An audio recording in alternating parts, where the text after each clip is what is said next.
Assalamualaikum warahmatullahi wabarakatuh. Alhamdulillahirabbil alamin wassalatu wassalamu ala asyrafil anbiya'i wal mursalin wa ala alihi wa ashabihi ajma'in. Amma ba'd. Mahasiswaku kelas mata kuliah pembelajaran Quran Hadis untuk prodi PGMI.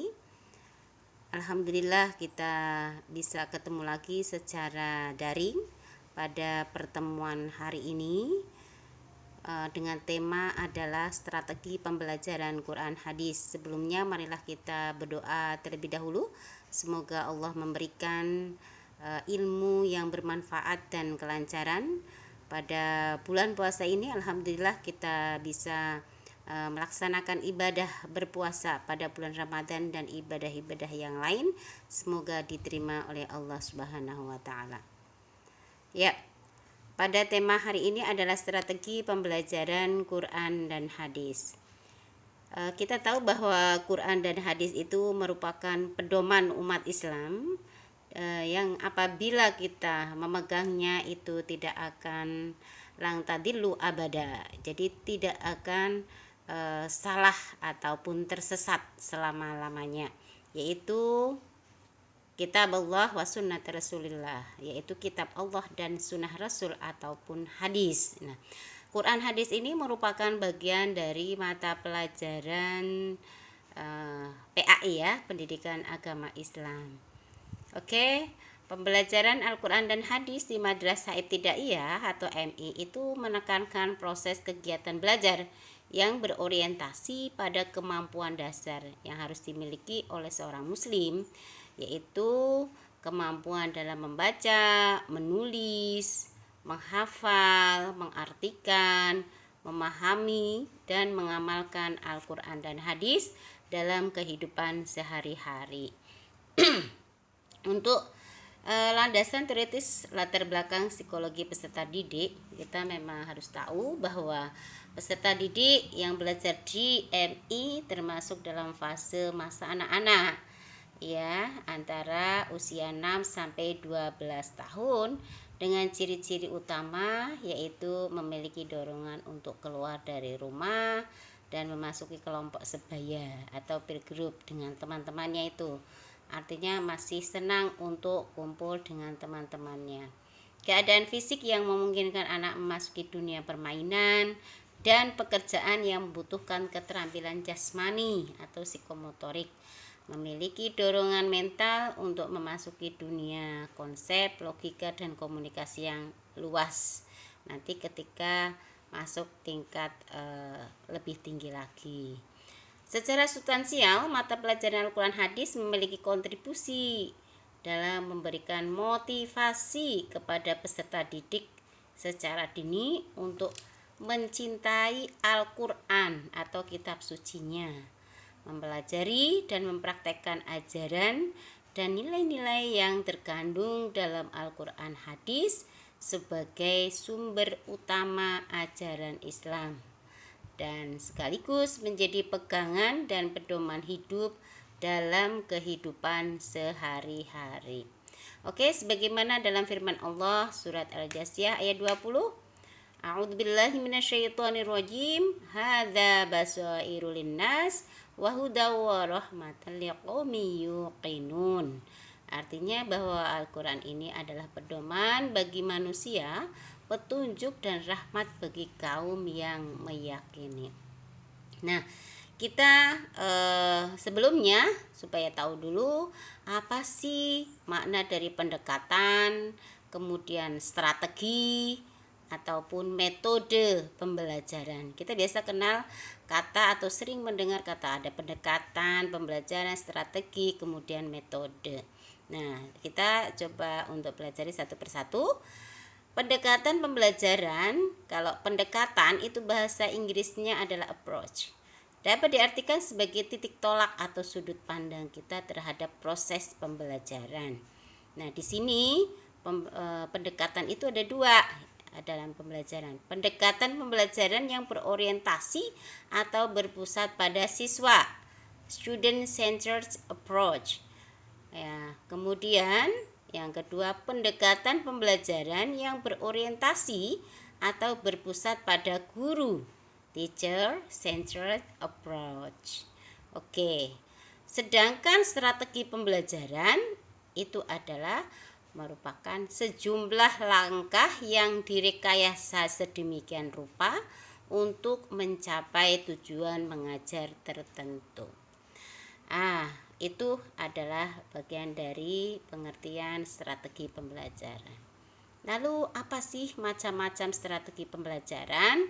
Di antaranya adalah ada strategi pembelajaran ekspositori, strategi pembelajaran inquiry, strategi pembelajaran berbasis masalah, strategi pembelajaran peningkatan kemampuan berpikir, strategi pembelajaran kooperatif, serta pembelajaran kontekstual atau CTL.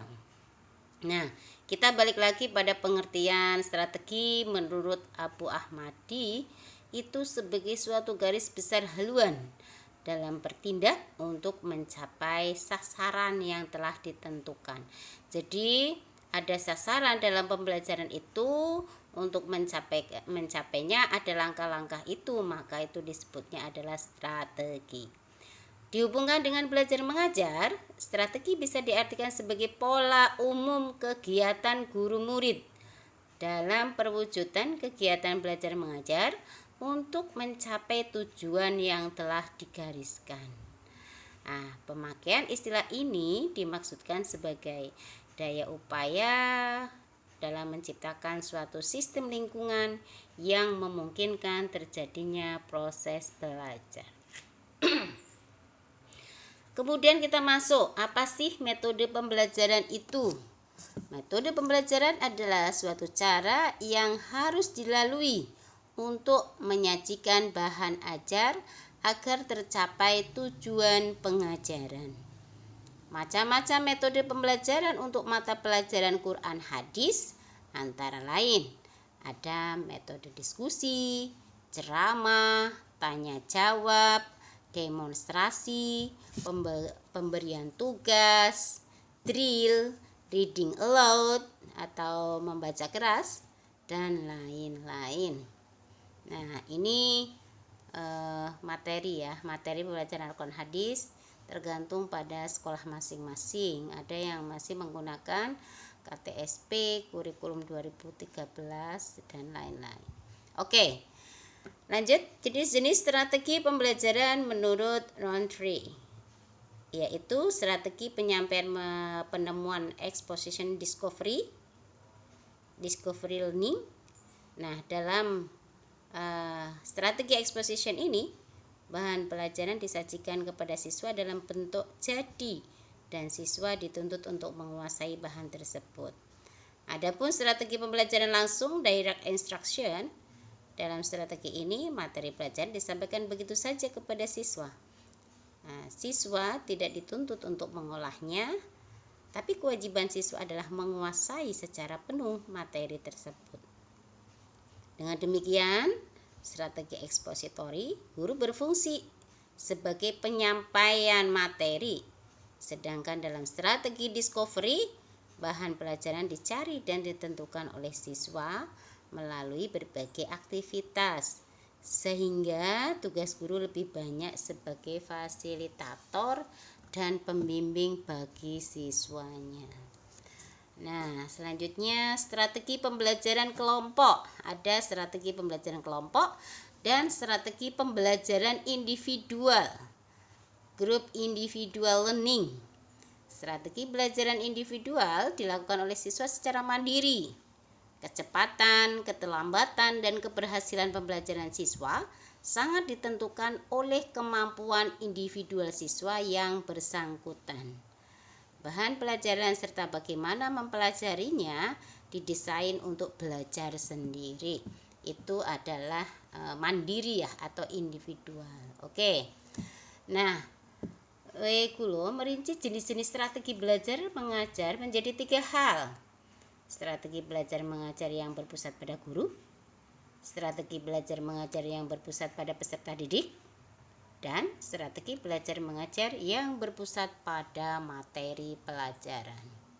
Oke, menurut Abdul Qadir Ahmad, dalam mengajar mata pelajaran Al-Quran hadis, guru itu hendaknya membedakan cara mengajar antara ayat-ayat tilawah, tafsir, dan hafalan serta hadis. Langkah-langkah dalam mengajar ayat-ayat tilawah bacaan atau ayat-ayat bacaan, tafsir dan hafalan serta hadis itu sebagai berikut. 1. Guru mempersiapkan sekelompok ayat yang lengkap dengan maksud dan tujuannya. Guru mengelompokkan setiap surat Al-Quran dalam satuan ayat-ayat yang mempunyai kesatuan makna yang utuh sesuai dengan kompetensi yang telah ditentukan. Berarti tematik ya, temanya apa, ayat-ayatnya apa saja dikelompokkan. Guru memberikan contoh bacaan yang baik dan benar sesuai dengan ilmu tajwid. Jadi guru itu memberikan contoh dulu membaca yang baik dan benar tajwidnya itu. Nah, keempat, guru menyuruh seseorang atau lebih peserta didik, satu atau bisa lebih dari satu peserta didik untuk membaca dengan benar sesuai dengan ilmu tajwid dan memahami maknanya. Jadi bisa dengan Al-Quran dan terjemah. Yang kelima, guru menerangkan arti kata-kata yang sulit secara ringkas, terutama kata-kata yang menjadi tumpuan maknanya. Yang keenam, mengadakan diskusi. Ketujuh, guru menyuruh peserta didik membaca sekali lagi dengan jelas secara bergilir. Yang kedelapan, guru harus sekatan dalam memperbaiki kesalahan bacaan peserta didik. Jadi ketika anak disuruh untuk membaca bergilir, ada kesalahan, maka guru jangan membiarkan saja, tetapi memberikan contoh bacaan yang benarnya untuk ditiru oleh peserta didik atau memperbaiki kesalahan tadi yang membacanya. Kesembilan, menarik kesimpulan serta menganjurkan agar peserta didik mau mengamalkannya dalam kehidupan sehari-hari. Nah, tentunya untuk mengamalkannya ini berarti diterangkan dulu maknanya atau arti kandungannya dari ayat tersebut yang dibaca. Nah, sedangkan langkah-langkah dalam mengajar ayat-ayat tafsir dan hafalan, tadi kan tilawah yang perlu dibaca, sekarang tafsir dan hafalan. Dalam pendahuluan, guru hendaknya menggunakan metode yang bervariasi, misalnya dengan menceritakan tentang sebab-sebab nuzul ayat, itu asbabun nuzul, mengemukakan pertanyaan-pertanyaan, atau membicarakan tentang problema yang dihadapi dalam kehidupan sehari-hari. Yang kedua, ayat-ayat yang diajarkan dapat diambil dari buku wajib, menulis di papan tulis, atau ditulis pada kertas khusus. Misalnya potongan kertas yang dapat dibagi-bagikan kepada peserta didik. Yang ketiga, guru memberikan contoh bacaan yang baik dan benar sesuai dengan ilmu tajwid. Ini hampir sama dengan yang tilawah. Guru menyuruh peserta didik membaca ayat dengan bacaan yang baik dan benar. Jadi tidak hanya guru hanya memberikan contoh, siswa menerikannya. Mengadakan diskusi dengan peserta didik. Selanjutnya, mengklasifikasikan ayat-ayat yang akan diajarkan, menerangkan arti kata dan kalimat yang sukar. Kalau memang dipandang sukar semua atau tidak tahu semuanya, ya arti kata atau makna mufradat semuanya setiap kata yang ada pada ayat tersebut. Kedelapan, mendiskusikan kesatuan ayat secara umum. 9, menyuruh peserta didik untuk membaca kembali ayat-ayat tersebut secara berulang-ulang agar mudah untuk menghafalkannya. 10, menarik kesimpulan dari ayat-ayat yang telah dipelajari. Dan ke-11, mengemukakan pertanyaan-pertanyaan yang lebih mendalam lagi dibanding dengan diskusi yang sebelumnya. Oke. Di sini pendekatan, strategi, dan metode pembelajaran pada umumnya dari hasil temuan pendekatan yang digunakan oleh guru, pendekatan yang berorientasi atau berpusat pada guru, namanya adalah teacher-centered approach, dan strategi yang digunakan adalah strategi pembelajaran ekspositori, karena ini guru memberikan contoh terlebih dahulu untuk membacanya, dan kemudian siswa untuk bisa menirikannya, dan juga diperintah untuk membacanya kembali berulang-ulang. Metode yang dipakai adalah mengulang-ulang bacaan atau disebut dengan drill. Kemudian reading aloud. Reading aloud itu membaca nyaring ya. Jadi anak itu ketika membaca itu disuruh dengan mengeluarkan suaranya. Istilahnya jangan gerendam gitu ya. Bisa teman-teman yang lain bisa mendengarkan dan gurunya juga bisa mendengarkan. Ada ceramah dan tanya jawab dengan melemparkan pertanyaan secara umum. Ini bertujuan kepada siswa dan terkadang ditujukan kepada siswa yang kurang memperhatikan, supaya ada perhatian dari siswa yang misalnya kurang memperhatikan. Demikianlah terkait dengan bagaimana sih strategi pembelajaran Quran dan hadis ya. Oke, demikian, dan silahkan untuk dipelajari kembali dan untuk didiskusikan. Wabillahi taufik wal hidayah. Assalamualaikum warahmatullahi wabarakatuh.